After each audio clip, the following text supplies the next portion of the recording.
Elle a soufflé les bougies comme si elle soufflait sur 12 ans de ma vie. Une bouffée parfaite, sans hésitation, tout comme les mots qui ont suivi.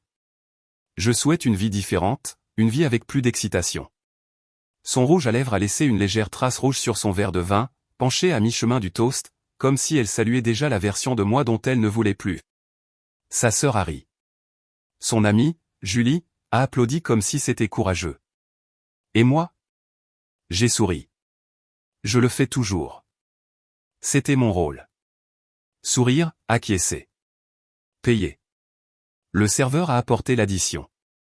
Je n'ai pas scié devant le total à 4 chiffres.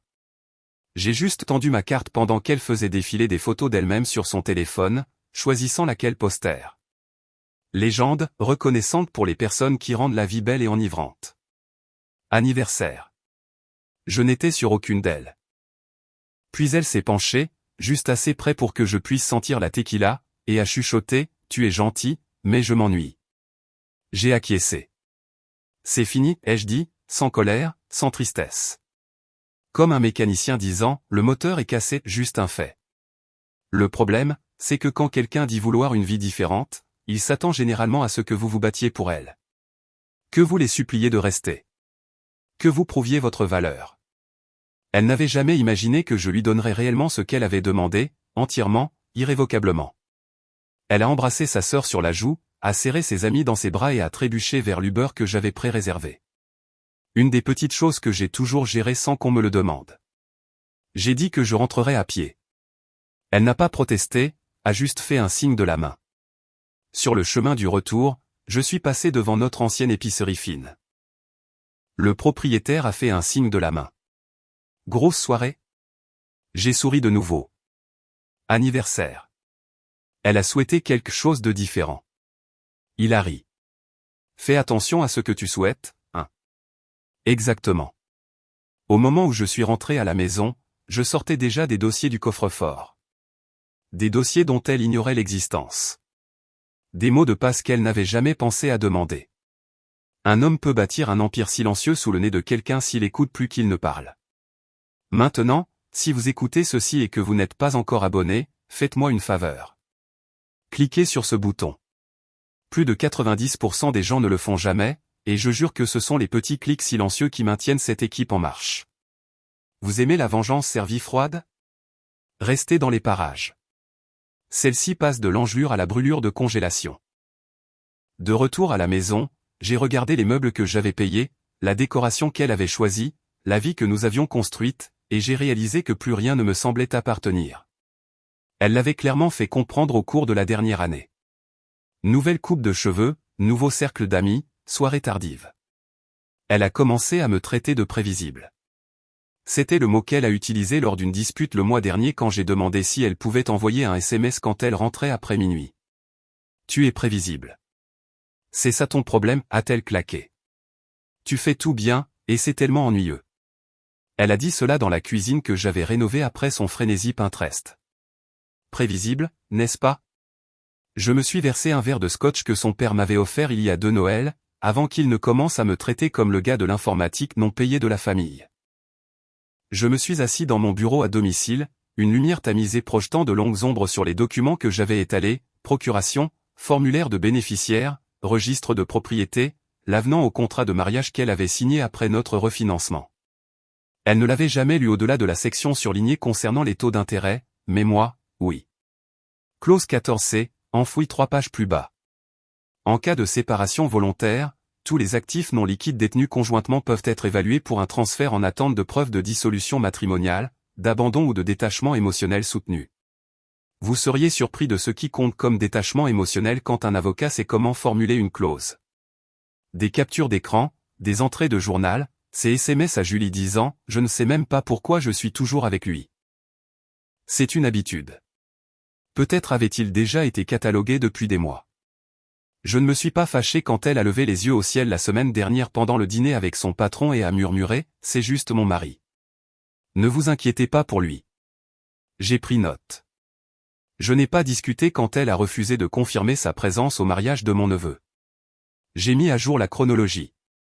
Je n'ai pas réagi quand elle a dit « Tu serais inutile sans moi pour organiser ta vie. » Inutile, n'est-ce pas? Cette nuit-là, alors qu'elle s'était évanouie à côté de son téléphone, à moitié vêtue, à moitié ivre, j'ai fait un sac. Pas des vêtements, juste des disques durs, des sauvegardes, des clés. Demain serait le premier jour de sa vie différente. Et pour une fois, tout serait exactement comme elle le souhaitait. Elle a ouvert le placard ce matin-là et a fixé l'absence soudaine comme si elle avait des dents. 3 cintres tournaient lentement dans l'espace où se trouvaient ses chemises habillées. Ses chaussures avaient disparu, tout comme le petit panier où il rangeait ses montres. Elle a froncé les sourcils, s'est frotté les yeux comme si le sommeil lui jouait encore des tours. « Où sont tes affaires ?» a-t-elle appelé dans le couloir. Pas de réponse, juste le léger ronronnement du lave-vaisselle, à moitié rempli. Elle a attrapé son téléphone. La localisation de la voiture indiquait le suivi désactivé. Cela l'a fait hésiter. C'était un véhicule partagé, ou du moins ça l'avait été. C'était toujours lui qui vérifiait la pression des pneus, programmait les entretiens, faisait le plein. Maintenant, l'application affichait un écran vide là où sa présence se trouvait. L'alerte de livraison de course est apparue ensuite. Commande annulée. Aucun mode de paiement trouvé. Idem pour l'abonnement à la nourriture pour chiens, les crédits de nettoyage à sec, même le compte Spotify du haut.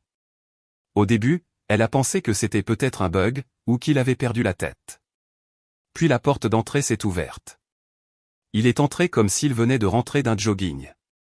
Calme, pas essoufflé, presque satisfait. Un café à emporter à la main, sa marque préférée. Elle a craqué. Bon, qu'est-ce qui se passe? Sérieusement. Il l'a regardé, un sourire faible, la voix égale, je simplifie juste les choses, je te donne cette vie différente. Elle a cligné des yeux. Tu es sérieux? Il n'a pas répondu. Il s'est juste rapproché et a posé un dossier sur l'îlot de cuisine. Un bail. Un seul nom en lettres grasses en haut. Le sien. Son nom avait été entièrement retiré. Elle l'a ramassé lentement. Attends, qu'est-ce que c'est?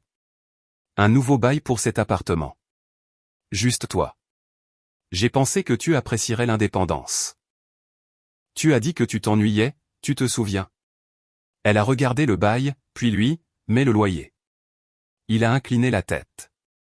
Ce n'est plus notre maison. Le silence entre eux s'est étiré comme une statique. D'accord, qu'est-ce que ça veut dire, a-t-elle demandé, essayant de garder un ton léger. Comme si c'était peut-être juste une blague élaborée. Un test. Il n'a pas scié. Cela signifie que tu as souhaité une vie différente.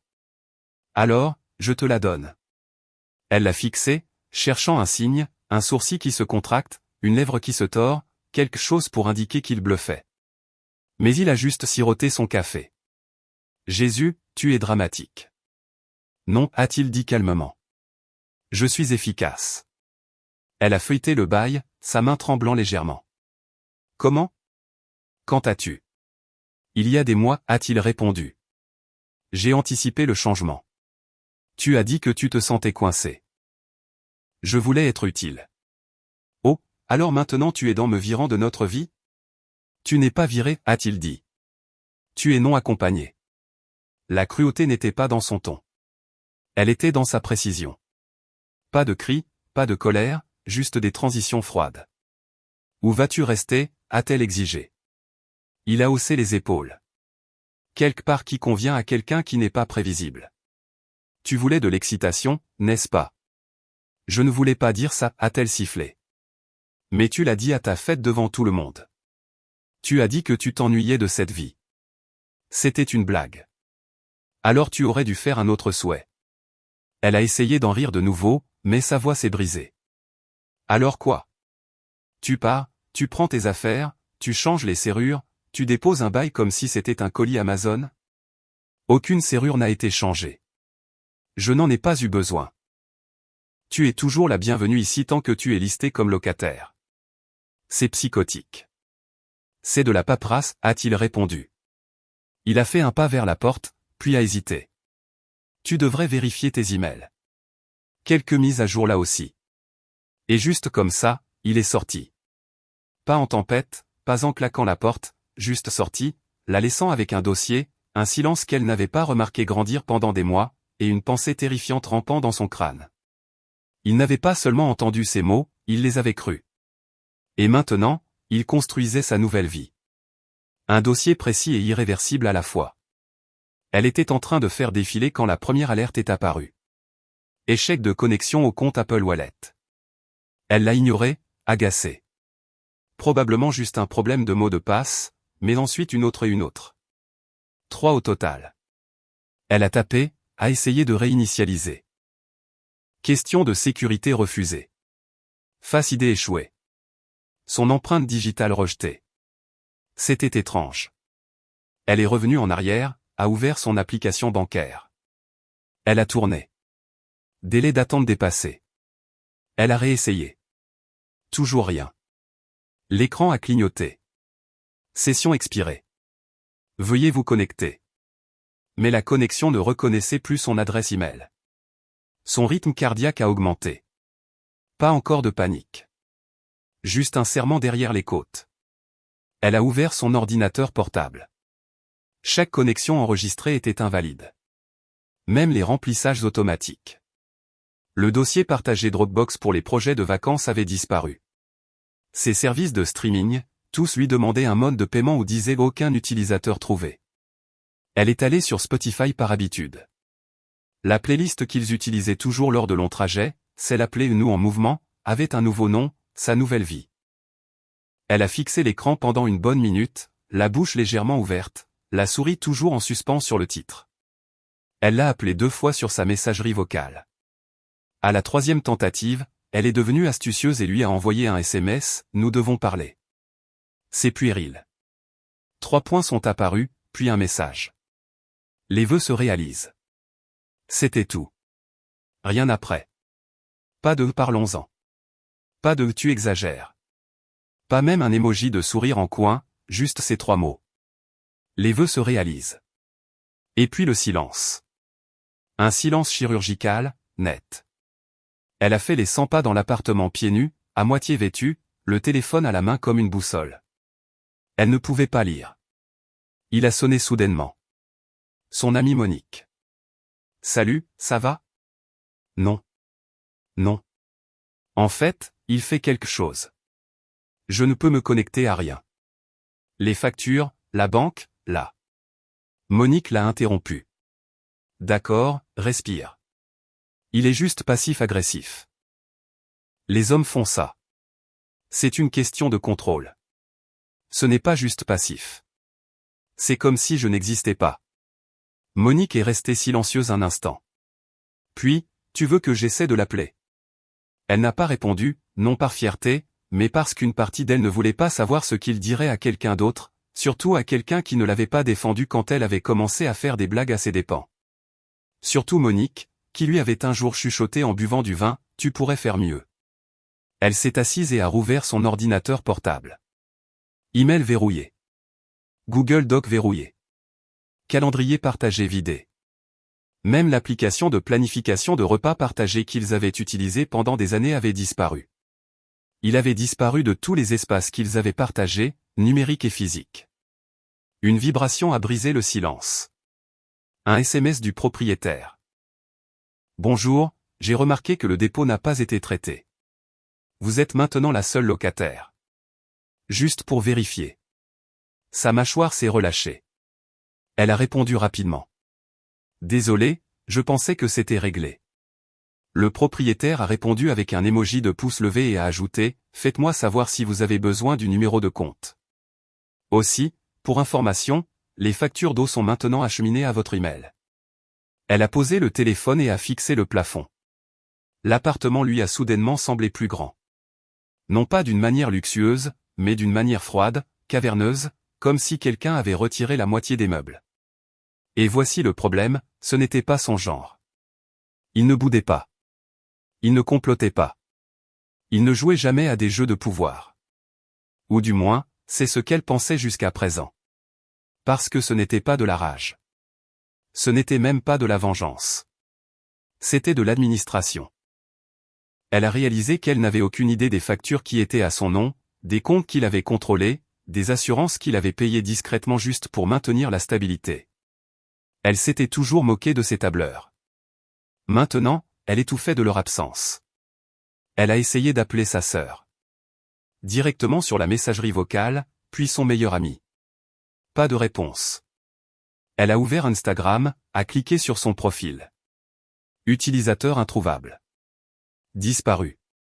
Juste comme ça. Mais quelque chose lui disait qu'il n'avait pas disparu. Il observait. Non pas par méchanceté, mais par calcul, a-t-elle chuchoté à elle-même, qu'est-ce qu'il fait? Et pour la première fois depuis le dîner d'anniversaire, elle a ressenti les signes indubitables de quelque chose qu'elle n'avait pas ressenti depuis des années. La peur. Elle a failli se casser les ongles en composant le numéro de son avocat, ses doigts tremblants sur l'écran comme s'il s'agissait d'un détonateur. Quand il a répondu, elle n'a pas perdu de temps en politesse. Peut-il déplacer autant d'argent? Je veux dire, légalement a-t-elle claqué, faisant déjà les 100 pas pieds nus sur le carrelage froid. Les comptes, le bail, même les services publics. Il est en train de me couper de tout. Ça ne peut pas être légal, n'est-ce pas? Il y a eu une pause à l'autre bout. Pas le genre de pause confiante à laquelle elle était habituée avec Maître Dubois, son avocat depuis 6 ans. Non, celle-ci ressemblait à un froissement de papier, à de la confusion. Je vais devoir me pencher sur la question, a-t-il dit lentement. Donnez-moi quelques heures. Des heures, a-t-elle sifflé. Maître Dubois. Il m'a enfermé hors de ma vie. Je comprends. Je vous rappellerai. Elle a raccroché, furieuse et effrayée, mais surtout furieuse. Elle a essayé de l'appeler de nouveau, directement sur la messagerie vocale. Le message qu'il avait laissé des semaines auparavant passait toujours. Sa voix calme, sa confiance tranquille, sonnait maintenant comme de la moquerie. Si c'est important, je te trouverai. Sinon, prends soin de toi. Ce fils de paix. Elle a jeté le téléphone sur le canapé et a commencé à ouvrir les tiroirs, cherchant quoi? Des papiers. Quelque chose qui prouvait qu'elle existait encore dans le système de leur vie. Au lieu de cela, elle a trouvé l'enveloppe qu'il gardait toujours scellée. Elle le taquinait à ce sujet. Quoi? Ton plan apocalyptique d'urgence? Apparemment, oui. Il avait disparu. 3 heures plus tard, son téléphone a sonné. Maître Dubois. Elle a répondu avant même la fin de la première sonnerie. Sa voix était tendue. Précise. Qui a autorisé ce transfert? Elle a figé. Quel transfert? Les comptes, les titres conjoints, les droits de propriété. Vous avez transféré presque tout ce qui était en statut conjoint. Et voici le problème. Tout a été signé électroniquement, traçable à une adresse IP que nous avons vérifiée comme provenant de cette adresse il y a des mois. Quoi? Maître Dubois semblait ébranlé. Il n'a pas fait ça du jour au lendemain. Il planifie, structure, prépare le cadre juridique en couche, holdings, autorisation discrétionnaire, transfert conditionnel. Ses genoux ont flanché et elle s'est assise lourdement. Il ne peut pas faire ça, a-t-elle aboyé, s'accrochant à une vieille logique comme une femme qui se noie s'accroche à une branche qui coule. Il n'a rien fait, a dit Maître Dubois, plus doucement maintenant. Il a suivi le processus, tout déposé séquentiellement. Il y a des horodatages, des audits, même des témoins tiers. C'est étanche. Non, a-t-elle claqué. Non, non, non. Vous m'aviez dit que je serais protégé si quelque chose arrivait. Oui, si quelque chose d'inattendu arrivait. C'est inattendu. Pas pour lui. Elle a cligné des yeux, regardant à travers la pièce l'îlot de cuisine où le bail avait été posé ce matin-là. Son nom en gras, seul. Elle avait ri alors. Elle ne riait plus maintenant, a poursuivi Maître Dubois presque à contre-cœur. Il y a une clause dans l'un des accords de fiducie. Une réaffectation conditionnelle basée sur l'abandon émotionnel. Je dois confirmer. Mais s'il a documenté le détachement émotionnel avec des preuves suffisantes. Oh, ne me dites pas qu'il a des preuves, l'a-t-elle interrompu, la voix brisée. Il a inclus des entrées, des captures d'écran, des horodatages de journal, des messages vocaux, des messages vocaux. Il les a fait transcrire et noter. Dater. Tu lui as dit, enregistré, que tu n'étais pas sûr de pourquoi tu restais et que tu ne ressentais rien. C'était en thérapie. Maître Dubois n'a pas répondu. Elle a senti sa gorge se serrer. Maître Dubois a expiré dans le combiné. Il n'agit pas par rage. C'est clinique. Précis. Pouvons-nous annuler quoi que ce soit?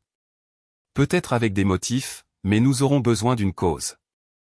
Quelque chose qu'il a fait de manière inappropriée, et je ne vois encore aucune erreur. Elle est restée silencieuse. Maître Dubois a raclé sa gorge. Vous disiez qu'il n'était pas ambitieux. Qu'il était passif. Prévisible. Elle n'a pas répondu. Il a ajouté presque doucement. Il a cessé d'être prévisible quand vous avez cessé de faire attention. Elle a raccroché. Son cœur battait la chamade dans ses oreilles. Elle s'est tournée vers le couloir, regardant l'espace vide où son manteau était accroché. Ce n'était pas une crise de colère. C'était une stratégie. Elle ne vivait pas une rupture. Elle survivait à une acquisition hostile. Maître Dubois a rappelé le lendemain matin, cette fois sans les politesses habituelles. Pas de « bonjour ». Pas de « comment allez-vous ». Juste une inspiration sèche et mesurée avant qu'il ne dise qu'il avait créé une SARL. Il y a 6 mois, discrètement, légalement, parfaitement structurée. Elle fixait la machine à café, essayant toujours de la faire infuser sans l'application intelligente verrouillée par empreinte digitale qu'il avait configurée.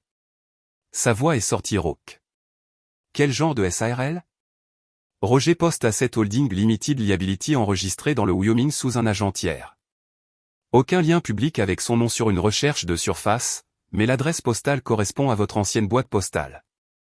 Celle que tu as annulée l'année dernière ? Son estomac s'est tordu. Alors quoi ? C'est une société fantôme ? Non, a répondu Maître Dubois, l'air légèrement insulté. C'est une entreprise très réelle avec un très clair historique de documents. Sa main a agrippé le bord du comptoir. Pourquoi aurait-il besoin de quelque chose comme ça ? Pour séparer ses actifs avant une dissolution potentielle. Mais nous n'allions pas divorcer. Maître Dubois a expiré comme un professeur déçu. Vous avez demandé de l'espace. Vous avez emménagé dans la chambre d'amis, ce qui a légalement déclenché la clause de séparation matrimoniale prolongée, une clause qu'il a ajoutée au contrat de refinancement hypothécaire en décembre dernier. Quelle clause ? Sous-section D. Vous l'avez tous les deux signé. Vous l'avez paraphé.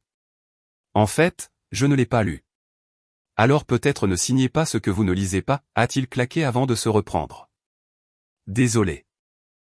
Écoutez, je suis toujours en train de parcourir les documents. Mais voici ce que je sais jusqu'à présent.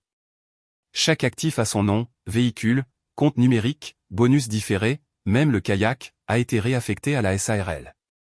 Tout ce qui était détenu conjointement, il a déclenché un audit, documenté la scission et exécuté une réévaluation à la juste valeur marchande. Ce compte courant joint a été fermé il y a 2 semaines avec un avis certifié qui vous a été envoyé et que je suppose que vous avez jeté sans l'ouvrir. Elle a commencé à faire les 100 pas, alors il fait quoi ? Il castre notre vie une connexion à la fois. Non, a dit Maître Dubois platement. Il exécute un transfert contrôlé, une sortie propre. Le genre de choses que je vois habituellement quand quelqu'un se prépare à vendre une entreprise sans alerter ses partenaires. Son pouls battait dans ses oreilles. Mais ce n'est pas une entreprise. C'est un mariage. Pas pour lui. Plus maintenant. C'était une fusion. Maintenant, c'est un désinvestissement. L'air dans la pièce semblait plus fin. La lumière trop vive. Elle a agrippé le comptoir et a chuchoté, « Il me punit ». Maître Dubois est resté silencieux un instant, puis a dit, « Non, ce n'est pas de la vengeance. C'est de la précision. » Elle a raccroché et a hurlé. Ce n'était pas gracieux. Ce n'était pas un de ces cris de film où la caméra reculée le son s'estompe. C'était réel, laid, primal. Parce qu'au fond, sous la rage et l'humiliation, vivait la vérité. Il n'avait pas perdu le contrôle. Il était le contrôle. Et elle n'avait même pas remarqué qu'il lui échappait parce qu'elle était trop occupée à envoyer des SMS à ses amis pour leur dire à quel point il semblait absent ces derniers temps. Elle a ouvert en grand leur classeur, désespérée de trouver quelque chose. Un vieux relevé bancaire, une facture de service public partagée, un bulletin d'investissement mutuel avec leurs 2 noms. Mais tout ce qui restait, c'était des dossiers fiscaux, des garanties et une enveloppe Kraft étiquetée de son écriture. Le sien. À l'intérieur se trouvait un seul document. Une impression de son SMS à son amie Élise datant d'il y a 4 mois. J'ai l'impression qu'il n'est plus qu'un arrière-plan maintenant, comme un meuble. Bon gars, mais invisible. En bas, il avait griffonné une note à l'encre bleue. Merci pour la clarté. La trahison n'était pas dans la froideur. C'était dans le fait qu'il avait attendu. Qu'il l'avait laissé franchir ses limites avec des vœux d'anniversaire imbibés de vin et des murmures d'ennui. Et au lieu de s'emporter, il avait tranquillement construit un labyrinthe sans issue. Et maintenant, elle était enfermée. Chaque pas en avant déjà comptabilisé. Chaque sortie déjà scellée. Et chaque cri déjà insignifiant. Elle fixa la bulle de messages livrés et vide sur son dernier message à Élise, tout comme les 5 précédents. Pas de réponse, pas même un double coche. Ce silence lui semblait plus fort que toutes les alertes, les verrous et les gels de compte combinés. Élise avait été sa confidente. Brunch, journée spa, discussion de groupe pleine de sarcasme mesquin et de vraies larmes. Et maintenant, le silence radio. Elle en a envoyé un de plus. S'il te plaît, dis-moi juste que tu es de mon côté. 1 heure s'est écoulée. Puis un seul pigne. Élise, je ne peux pas être au milieu. Il m'a contacté. Il m'a demandé si j'avais aussi vu les signes. Oui. Ses mains sont devenues glaciales. Pigne de nouveau. Une capture d'écran. Un message d'Élise à une autre amie il y a des mois, enfoui dans un fil de discussion de groupe oublié depuis longtemps. Elle dit qu'elle veut plus. Il ne le voit même pas. C'est comme regarder quelqu'un se déconnecter d'un mariage au ralenti. Elle se souvenait d'avoir dit cela vaguement. Verre de vin à la main, roulant des yeux, une séance de défoulement du vendredi soir. Elle parlait de sa stabilité, de comment il ne se disputait jamais, ne faisait jamais de scène, comment sa gentillesse ressemblait à du papier peint. Et maintenant elle se sentait malade. Non pas parce qu'Élise l'avait trahi, mais parce qu'Élise ne l'avait pas fait. Elle avait juste répondu honnêtement. Ça devait être après une de ces nuits où elle pensait qu'il n'écoutait pas. Quand elle avait fait une blague sur le fait de vouloir rencontrer accidentellement quelqu'un de nouveau à la salle de sport, ou la nuit où elle avait posté un mème sur les maris qui ressemblent plus à des colocataires et avait tagué Élise pour rire. Elle fixa de nouveau la capture d'écran, souhaitant qu'elle change, mais elle était là, permanente et accablante. Élise n'avait pas pris parti. Elle avait confirmé l'évidence. Elle a tapé. Tu aurais pu me prévenir. Élise a répondu immédiatement. Je l'ai fait. Tu as ri. Elle a laissé tomber le téléphone. Le pire, ce n'était pas qu'il ait demandé à Élise. C'était qu'il savait qu'il fallait lui demander. Il s'était tu, oui, mais pas désintéressé. Il avait observé. Il avait catalogué. Il s'était tourné vers la seule personne qui les connaissait tous les deux également, qui avait entendu les plaintes non filtrées et vu la gentillesse non filtrée.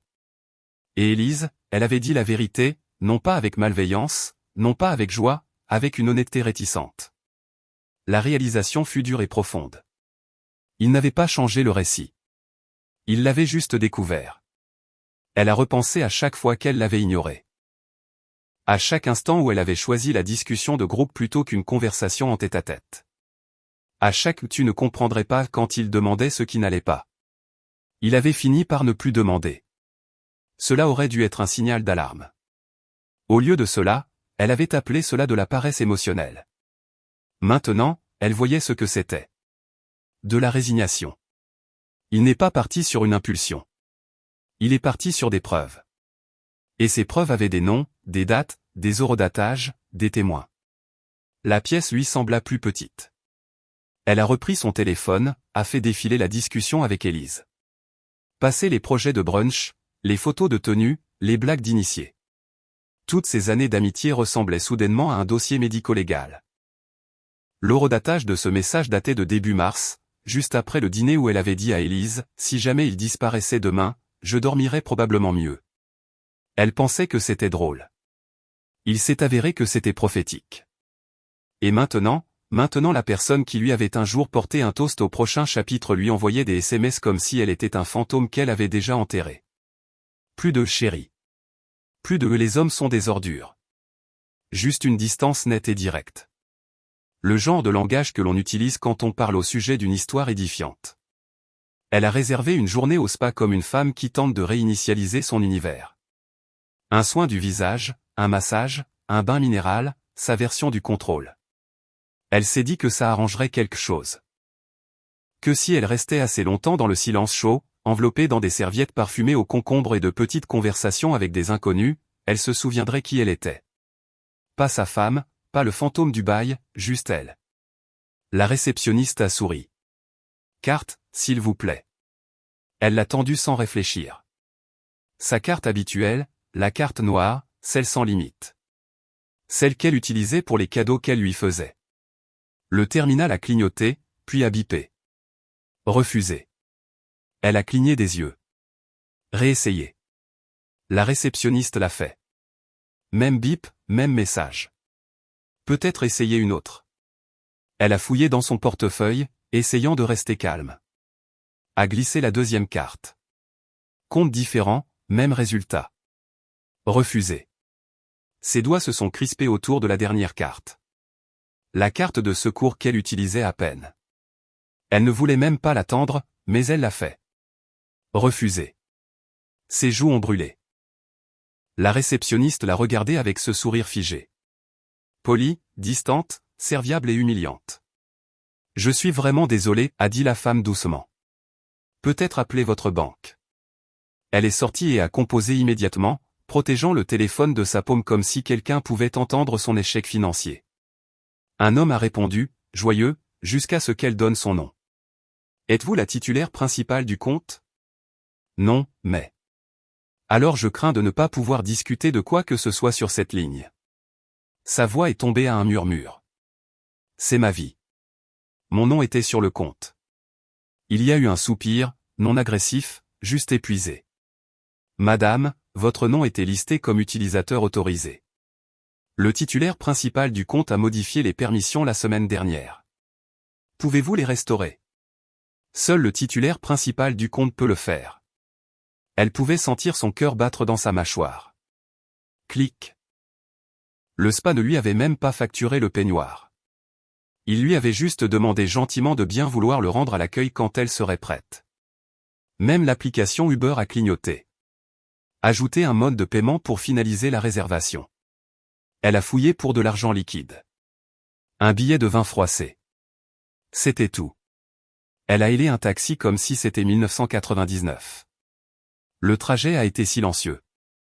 Elle a regardé par la fenêtre, essayant de ne pas pleurer, non pas pour l'argent, mais pour le poids net et tranchant de l'insignifiance. Ce n'était pas une claque. C'était un rasoir. Elle est arrivée de nouveau à l'immeuble et s'est dirigée vers le hall comme si elle possédait les lieux, ce qui, il s'est avéré, n'était pas le cas. Le portier, un nouveau, jeune, poli, trop professionnel, l'a arrêtée avant qu'elle ne puisse appuyer sur le bouton de l'ascenseur. Je suis désolé, madame. Puis-je voir votre carte d'accès? Elle a ri nerveusement. Quoi? J'habite ici. Il a jeté un coup d'œil à un presse-papier. Il y a une note ici. Le bail a été récemment mis à jour. Statut d'occupant unique. C'est ridicule. J'habite ici depuis des années. Je comprends, mais votre nom n'est pas listé. Un seul occupant est autorisé à l'étage. Elle a sorti sa carte d'identité. Tenez, regardez. Même adresse. Il a incliné la tête avec sympathie. Cela ne remplace pas la politique d'accès de l'immeuble. Je suis sa femme. Une pause. Je suis désolé, madame. Il le pensait. Mais désolé n'ouvrez pas l'ascenseur. Désolé ne débloquez pas les comptes bancaires. Désolé ne permettez pas de glisser la carte. Elle se tenait là, vacillant légèrement dans ses sandales de spa, les cheveux encore mouillés d'un traitement qu'elle n'avait pas pu terminer, tenant une bourse en cuir pleine de plastique mort. Et à ce moment-là, elle a compris quelque chose de terrifiant. Il ne l'avait pas enfermée hors de sa vie. Il l'avait simplement retirée du système. Elle a choisi le restaurant avec soin. Leur ancien endroit, petit, faiblement éclairé, niché entre un fleuriste et une librairie qu'il parcourait les dimanches pluvieux. Elle a fait la réservation elle-même. Pas d'assistant, pas de calendrier partagé. Elle a même appelé 2 fois pour confirmer, sa voix tremblant à chaque fois. Elle a demandé la banquette du coin, celle qu'il aimait parce qu'elle offrait la meilleure vue sur la rue. Il aimait toujours regarder vers l'extérieur, voir la vie passer, disait-il. Elle n'avait jamais compris ce qu'il voulait dire jusqu'à maintenant. Il est arrivé exactement à l'heure. Ni tôt, ni tard, juste présent. Pas de chaude étreinte, pas de baiser sur la joue, juste un léger signe de tête alors qu'il se glissait dans la banquette en face d'elle. Il portait le blazer bleu marine qu'elle lui avait acheté il y a 2 Noëls. Il lui allait toujours parfaitement. Elle avait déjà commandé, quelque chose qu'il aimait autrefois. Elle n'a même pas regardé le menu.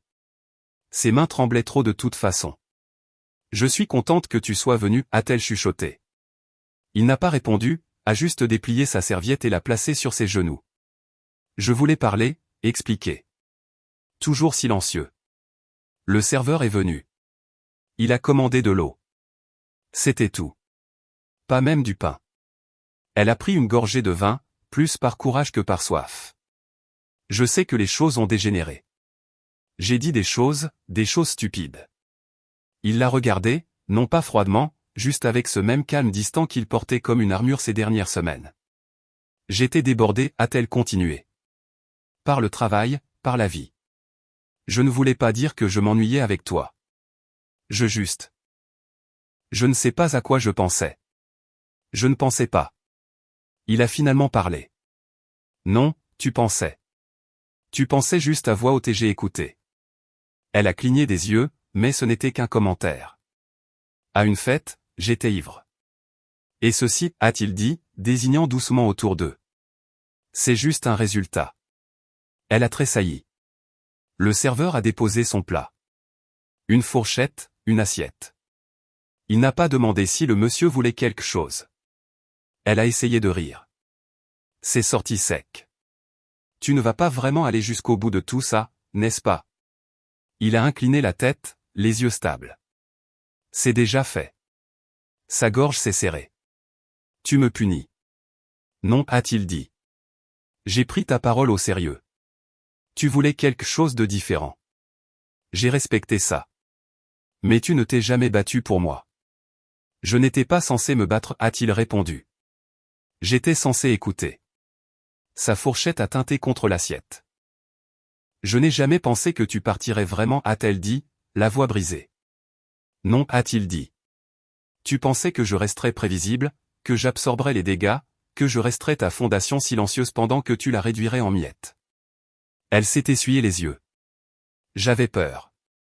Je ne pensais pas que tu remarquerais à quel point j'étais perdu. J'ai remarqué, a-t-il dit doucement. J'ai juste cessé d'interrompre. Elle a tendu la main sur la table, a touché son poignet. S'il te plaît, recommençons. Nous pouvons arranger ça. Il s'est retiré, non pas violemment. Juste assez. Ce n'est pas une vengeance, a-t-il dit. C'est le moment où j'ai finalement pris ton souhait au sérieux. Elle l'a regardé, la bouche ouverte, incapable de parler. Je t'ai donné la liberté que tu voulais. Je me suis juste retiré d'elle. Il s'est levé, a posé un billet de 20 sur la table pour son eau intacte, et l'a regardé une dernière fois. Tu m'as appris quelque chose, a-t-il dit. Que la paix ne se trouve pas dans le compromis.